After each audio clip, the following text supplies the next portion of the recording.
कहानी की शुरुआत होती है हमारे हीरो जीशू से, जो कि अपनी साइकिल में नए स्कूल की ओर बढ़ रहा है। वहीं दूसरी तरफ इस कहानी की हीरोइन शियान अपने स्कूल में पहुंच ही रही होती है। दोनों ही एक दूसरे के अपोजिट डायरेक्शन में चल रहे होते हैं। साथ ही दोनों का ध्यान नहीं होता, जिस वजह से उनकी टक्कर हो जाती है।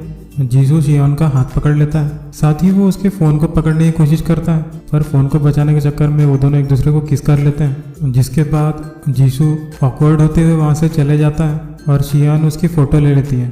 आगे स्कूल असेंबली के बीच में शियान उस तस्वीर को ही घुरे जा रही होती है। जिसके बाद वो दोबारा से जीशू को स्कूल असेंबली में देखती है, जहाँ स्कूल के असेंबली के सामने जीशू को इंट्रोड्यूस करवाया जाता है as the most intelligent boy. शियान को उसे देखते ही पहली नज़र में प्यार हो जाता है। जिसके कुछ दिन बाद स्कूल में जीशू का खूबसूरत दिखना और साथ ही उसका तेज दिमाग स्कूल के सारी लड़कियों को इम्प्रेस कर जाता है। वहीं दूसरी तरफ शियान की बात करें तो वो 12th क्लास F सेक्शन की एक बेवकूफ़ लड़की है, जिसका एक प्रेमी भी है। उसका नाम एजिन है और वो शियान से बहुत ज़्यादा प्यार करता है, पर शियान सिर्फ जीशू को ही पसंद करती है और इसी वजह से वो जीशू को अपने प्यार का इजहार करना चाहती है। जिसके बाद वो चुपचाप 12th A सेक्शन में जाके अंदर घुस जाती है और जीशू को जाकर अपने प्यार का इजहार कर देती है। जिसके बाद जीशू उसे रिजेक्ट कर देता है, ये कहते हुए कि ये मुमकिन नहीं है कि वो किसी बेवकूफ़ लड़की को प्यार करे, क्योंकि जीशू को बेवकूफ़ लड़कियां बिल्कुल भी पसंद नहीं। जिस बात को सुनकर शियान बहुत ज़्यादा उदास हो जाती है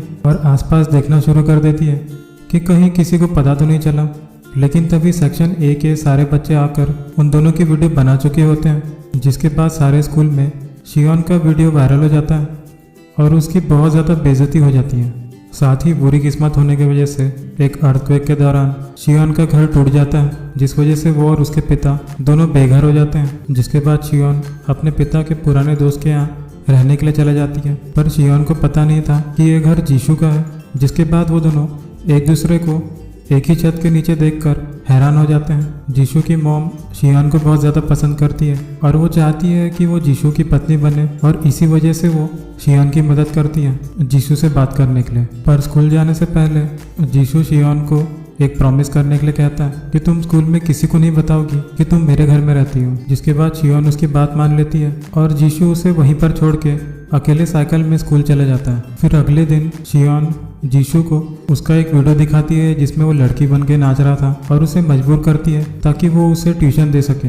जिसके बाद हम दोनों को साथ में पढ़ाई करते हुए देखते हैं। पढ़ाई करते करते जीशू शियान की तरफ आकर्षित होना शुरू हो जाता है और जीशू शियान की पढ़ाई करने में बहुत ज़्यादा मदद करता है। जिसके बाद जीशू को शियान के साथ समय बिताना अच्छा लगने लगता है। फिर अगले दिन स्पोर्ट्स डे में रेस के दौरान शियान और जीशू की एक साथ एक ही घर में रहने की खबर पूरे स्कूल में फैल जाती है। एजिन को इस बारे में पता चलते ही वो शियान पर भड़क जाता है और उसे काफ़ी कुछ सुनाता है। शियान उसे कहने वाली होती है कि हम साथ नहीं रहते, पर तभी जीशू वहाँ आकर इस बात को कबूल कर लेता है कि वो दोनों एक ही छत के नीचे एक साथ रहते हैं। जिसके बाद एजिन को बहुत ज़्यादा गुस्सा आता है और जीशू और उसके बीच एक फाइट हो जाती है।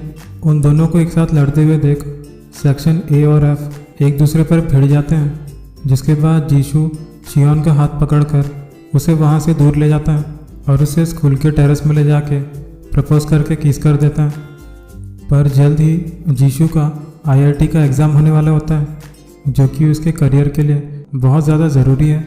लेकिन तभी शियान का एक स्कूटी से एक्सीडेंट हो जाता है और शियान को अस्पताल ले जाने की वजह से जीशू का IIT एग्ज़ाम मिस हो जाता है। और क्योंकि जीशू ने एग्ज़ाम नहीं दिया तो उसके पिता उस पर काफ़ी ज़्यादा नाराज़ हो जाते हैं। मामला इतना ज़्यादा बिगड़ जाता है कि जीशू घर छोड़ने के लिए भी तैयार हो जाता है, क्योंकि जीशू अपनी ज़िंदगी को खुद की मर्ज़ी से जीना पसंद करता है। तो स्कूल के बाद जीशू डॉक्टर बन के लोगों का चेकअप करता है ताकि वो कुछ पैसे कमा सके, और उसी दौरान शियान जीशू को ढूंढ रही होती है। साथ ही वो उसका पीछा करती है, जहां वो जीशू को किसी और लड़की के साथ देखती है, जो कि उस लड़की के साथ एक ही अपार्टमेंट में रह रहा होता है। उन दोनों को एक साथ देखकर शियान को बहुत ज़्यादा जलन महसूस होता है। तो आगे वो एजिन को उन दोनों के साथ डबल डेट में लेके जाती है ताकि वो जीशू को सबक सिखा सके। साथ ही वो उन दोनों का पीछा करती है ताकि उन दोनों के बारे में जान सके।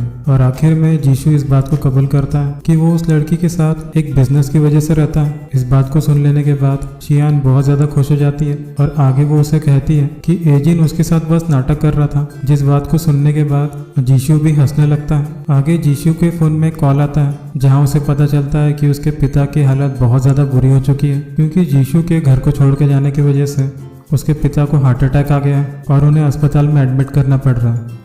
तो फिर जीशू अपने पिता के खातिर उनकी जगह कंपनी में ले लेता है, जहां कंपनी को वापस से सुधारने के लिए उसे बहुत ज़्यादा मेहनत करना पड़ेगा, जिस वजह से वो खाना भी नहीं खाता, सो भी नहीं पा रहा है और शियोन से भी बात नहीं करता।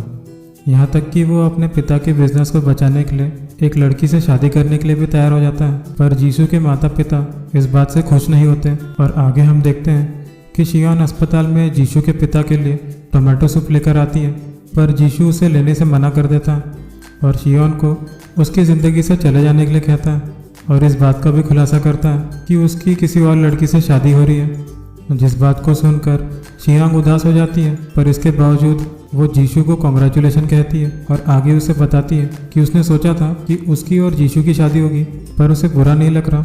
ये कहकर वो वहाँ से चले जाती है। वापस जाते वक्त वो बहुत ज़्यादा उदास होती है, जिसके बाद वो रोते हुए दौड़ना शुरू कर देती है और इसके बाद शियांग अपने पिता के साथ जीशू का घर छोड़ के चले जाती है। शियोन का जीशू के घर में ना होना जीशू को काफ़ी ज़्यादा उदास कर देता है।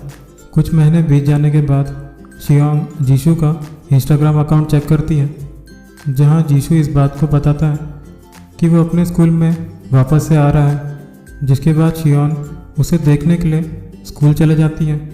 फिर आगे जैसे ही वो स्कूल हॉल में जाती है तो वहाँ जीशू के अलावा उसे कोई भी नहीं मिलता। जीशू को वहाँ अकेले देखकर वो बहुत ज़्यादा हैरान हो जाती है, जहाँ जीशू शियोन को बताता है कि अब उसके पिता की हेल्थ वापस से नॉर्मल हो चुकी है, साथ ही उनकी कंपनी अब प्रॉफिट में चल रही है और जीशू की शादी भी नहीं हुई है।